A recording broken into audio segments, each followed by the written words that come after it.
how many people have you talked to that have struggled with doom scrolling? I cannot say I cannot say Is this precisely, NDA? but it is more than 10, I think. Is there like a specific cohort, like certain yeah. ages atau? Surprisingly, orang-orang yang seumur kita, probably yang 25-ish to 30s gitu. Tapi itu hanya usia-usia klienku kan segitu biasanya. Even after they are married, itu tuh masih kejadian gitu. Does that become an issue within their marriage? No, but it becomes something they talk about. Wait. Are you allowed to say all these stuff? Is this okay to be part of public information, or is this like? On the surface, yes, but I cannot say their names, where they come from, or their partners, or their personal kayak identity gitu. Yeah. But I will stop if it gets too too personal gitu, or too clinical gitu. Yeah. I don't know. How do you define problems? How do you define issue? If they feel like this affects their life in a negative way, and negative effects is like it comes in degrees, right? There's a level where you're like, I'm just uncomfortable with it, and there's also a level where you're like, this makes me not be able to do other stuff. So either way, I think in a way itu membuat mereka kayak menunda waktu banyak, kayak procrastinate a lot, kayak gitu. Tapi belum yang sampai not extreme manner gitu. It, especially in relationship, it did become something they talk about with their partner gitu. In what way? Because How? usually people they go on a date all the time, but instead of talking like this, they will kayak sampai di restoran, they sit and then they just especially kalau menunya itu yang with QR code gitu, and they have to kayak order dari HP gitu kan. Jadi kayak keterusan gitu akhirnya scroll. So instead of talking, they will be on the phone looking at God knows what. Gitu. Jadi some of them it's itu easier merasa, to connect to your phones than to connect to the person in front of you. I think itu salah satu yang jadi isu ya gitu. Gitu.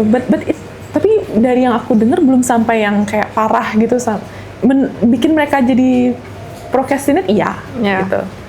Tapi yang lebih parah dari itu sih belum gitu. Kalau yang kecanduan belum sempat gitu. Dan I personally from my own experience kayak it's hard to stop, you know, because you keep scrolling and they keep showing gitu. But for you, like how often do you? Yeah, for you. A lot. Kayak Do you notice when you? I do notice. When's the moment you notice? Kita diminta untuk tuliskan bad habit gitu. Untuk nanti kita jadikan bahan case study untuk counseling gitu. Aku nulis soal kayak kebiasaanku doom scrolling itu. And then I had my friend yang berperan sebagai psikolog. And she's so brilliant because by the end of the day, dia itu membuatku menotice kapan gitu. Padahal waktu itu it was just a role play, but she did it really well. Sampai akhirnya aku notice bahwa aku mulai doom scrolling when I feel exhausted, when I feel overwhelmed, when I feel lonely, when I am afraid of my own thoughts. Generally when I think that I cannot be left alone with my thoughts, I just can't gitu. But at the same time I cannot go kayak there is no place yang safe place yang kayak yang ramai gitu sehingga aku nggak merasa sendirian gitu. Yeah. So how did she notice that? Through a lot of questions, through a lot of reflecting, and then analyzing my own answers during the role play sessions gitu. It's a weird way to learn sebenarnya. Setiap kali ada orang tanya bagaimana caranya kita belajar di psikologi gitu, terutama di counseling, bagaimana mereka membuatku notice hal itu tuh, it's really hard to explain, but she asks a lot of question and then make a pattern out of my own answers, and then kemudian dia akan menyimpulkan and then reflecting back to make sure kayak apakah itu yang aku maksud gitu. And usually between those moments there is gonna be a aha moment where I realize, oh iya ya, kira, oh that's the pattern I have, and that's how she kayak mengarahkanku untuk notice this is what happened to me and this is my own shortcoming kayak gitu. Yeah. Because I mean, like, people are on their phones. There's so many things that they do, right? Maybe they need to reply to an email or someone is like sending them a message and they need to like reply to their chat right away. So there are activities on your phone that is very like conscious driven. Like you need to be present and you need to be conscious when you're doing it. So I'm kind of curious to know like when exactly does that shift happens from doing something consciously to doing something mindlessly, like doom scrolling. Do the people that you talk to and yourself, like, do you notice the shift when that happens?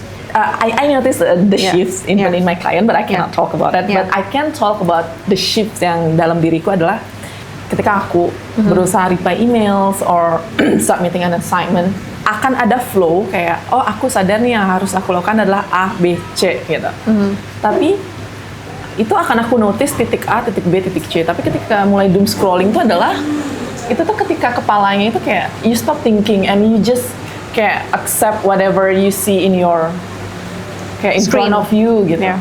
You don't analyze it a lot, you don't think about it a lot, but you just kayak scroll gitu until it becomes habit. There is no istilahnya kayak there is no critical thinking involved because it's only a lot of kayak accepting being fed gitu loh.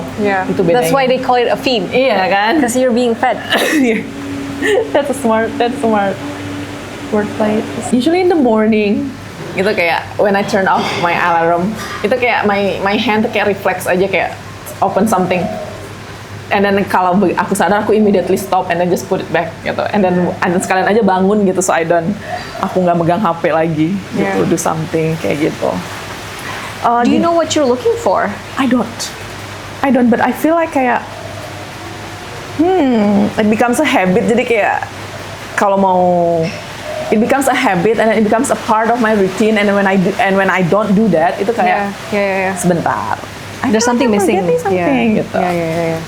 That's so interesting because I guess when it becomes a ritual, you don't think about it critically. It just needs to be part of your day, and it provides you with a sense of safety and security because you keep doing it.